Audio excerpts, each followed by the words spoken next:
వందే మాతరం పాడడం తప్పనిసరేం కాదు. కేంద్ర హోంశాఖ ఉత్తర్వుల్లో అలా చెప్పలేదు. పాడకపోతే చట్టపరమైన చర్యలుంటాయని కూడా పేర్కొనలేదు. అనవసరంగా ఆందోళన చెందుతున్నారు.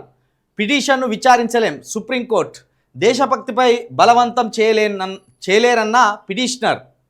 జాతీయ గీతం విషయంలో చేయలేరా పిటిషనర్ను ప్రశ్నించిన సిజేఐ. అధికారిక కార్యక్రమాలు పాఠశాలల్లో జాతీయ గీతం వందే మాతరం ఆలపించాలంటూ కేంద్ర హోంశాఖ జారీ చేసిన ఉత్తర్వులను సవాల్ చేస్తూ దాఖలు చేసిన పిటిషన్ను సుప్రీంకోర్టు తిరస్కరించింది. పాడడం తప్పనిసరేం కాదని పేర్కొంది. వందే మాతరం పాడకపోతే చట్టపరమైన చర్యలు తీసుకుంటామని ఎక్కడ పేర్కొనలేదన్న ప్రధాన న్యాయమూర్తి justice Suryakant, justice Joymalya Bagchi, justice Vipul M Pancholi ధర్మాసనం ఈ పిటిషన్ని పరిణితి లేని తొందరపాటు చర్యగా అభివర్ణించింది. కేంద్రం జారీ చేసిన ఉత్తర్వులపై పిటిషనర్ మహమ్మద్ సయీద్ నూరి అనవసర ఆందోళనకు గురవుతున్నట్టు అనిపిస్తుందని అతని తరపున వాదించిన సీనియర్ న్యాయవాది సంజయ్ హెగ్డే అన్నారు. ఇక్కడనే మీ మీద అనుమానాలు మీరు తెచ్చుకుంటాను. వందే మాతరం అనే పాట పాడితే ఇప్పుడు పోయేది ఏమున్నది? ఒకటి సరే, మన పీగ మీద కత్తి పెట్టి వందే మాతరం పాడతావా పాడవా అంటే అప్పుడు మనం ఎదిరించవచ్చు, ప్రశ్నించవచ్చు. అసలు ఇలాంటి వాదన ఈ కేంద్ర ప్రభుత్వం తేవడమే ఇదొక దరిద్రం.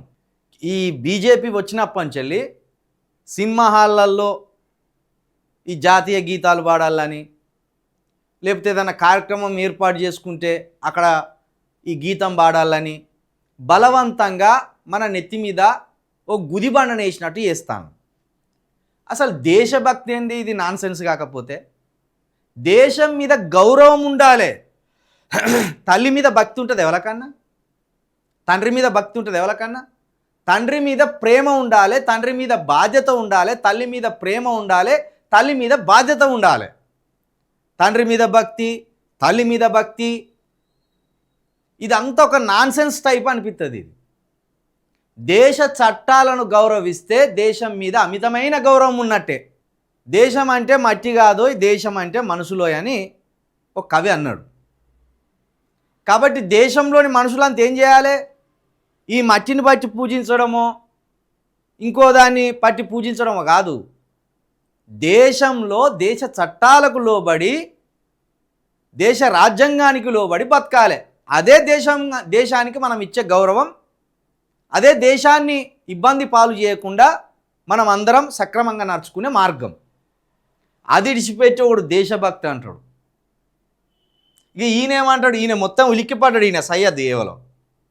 మళ్ళీ ఈయన ముస్లిం అయి ఉండడం ఇంకా విమర్శలకు దారి తీసే అవకాశం ఇచ్చింది. ఇప్పుడు అంటే ముస్లింలకు వందే మాతరం పాడేందుకు ఇష్టం లేదా అని ఇప్పుడు మన హిందువులు తలుక్కుంటారు. ఎందుకు ఈ సరే కరెక్ట్గా అన్నది ఇక్కడ సుప్రీంకోర్టుకు సంబంధించిన న్యాయవాది కరెక్ట్ అన్నారు. ఇది పరిణితి లేని పిటిషన్. ఎందుకు గందరగోళం పడుతున్నావు? ఇప్పుడు ఈ మహమ్మద్ సయ్యద్ అన్నట్టు మీద ఎవరైనా కత్తులు పెట్టి వందే మాత్రం పాడతావా పాడవా అని ఎక్కడన్నా అన్నారా? లేదా వందే మాత్రం పాడకపోతే ఎవరైనా ఇప్పటి వరకు హింసించినట్టు ఎక్కడన్నా కేసులు నమోదైనాయా? ఎందుకు దేశం నుండి మీరు వేరుపడ్డట్టు ఊకే ఉలిక్కిపడడం? వందే మాతరం పాడమని ఎవరి మెడల మీద కత్తులు పెట్టలేదు. ఒకవేళ బీజేపీ దురుద్దేశంతో ప్రతి వ్యక్తిని ఇబ్బంది పాలు చేయాలని, ప్రజలను ఇబ్బంది పాలు చేయాలని వందే మాతరం పాడవలసిందే అని ఎక్కడ ఉత్తర్వులు కూడా జారీ చేయలేదు. వాళ్ళ బీజేపీతో రకమైన ఆలోచన ఉంటుంది. ఎప్పుడు ప్రజల మీద ప్రతిదీ బలవంతంగా రుద్దాలని చూస్తారు. ఇగో ఇవే పాలు తాగాలని ఆ మధ్యలో ఒక మాట, ఒక ప్రకటన ఇచ్చిండ్రు. ఇస్తే ఆ తమిళనాడు చల్ నీ పాలు తాగం పోరా అని వాళ్ళు అన్నారు. లేకపోతే హిందీని దేశ భాషగా, రాజ్య భాషగా ప్రకటిస్తామంటే నీ రాజ్య భాష మాకెందుకురా బాబు, మా ప్రాంతీయ భాష మాకున్నదే అని తమిళనాడు మాట అన్నది. లేకపోతే అందరూ నాన్ వెజ్ బంద్ చేయాలి అంటారు, లేకపోతే బీఫ్ బంద్ చేయాలంటారు.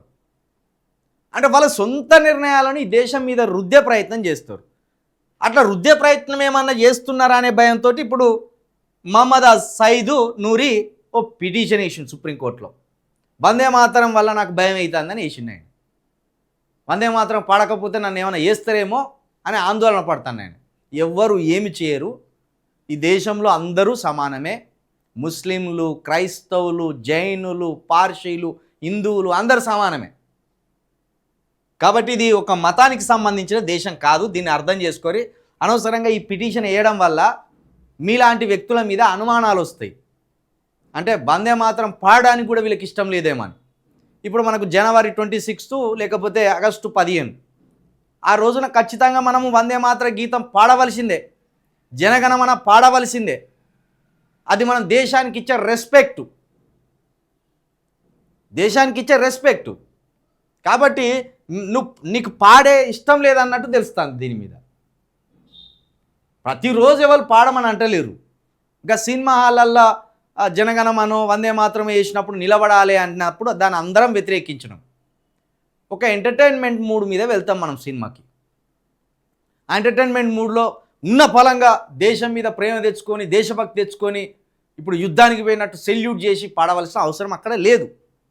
దాన్ని చాలామంది తిరస్కరించు, దాన్ని చాలామంది విమర్శించరు. కొన్ని సందర్భాలు ఉంటాయి, కొన్ని సందర్భాల్లో మన దేశం మీద ప్రేమను ప్రకటించడానికో, గౌరవాన్ని ప్రకటించడానికో కొన్ని సందర్భాల్లో మనం నిలబడాలి. అది ఆగస్టు 15 అప్పుడు, జనవరి 26 అప్పుడు సందర్భానికి అనుగుణంగా పాటలు పాడవలసిందే. ప్రతిరోజు ఎవడన్నా పాడమని అంటే కూడా వాడు మూర్ఖుడు అవుతాడు.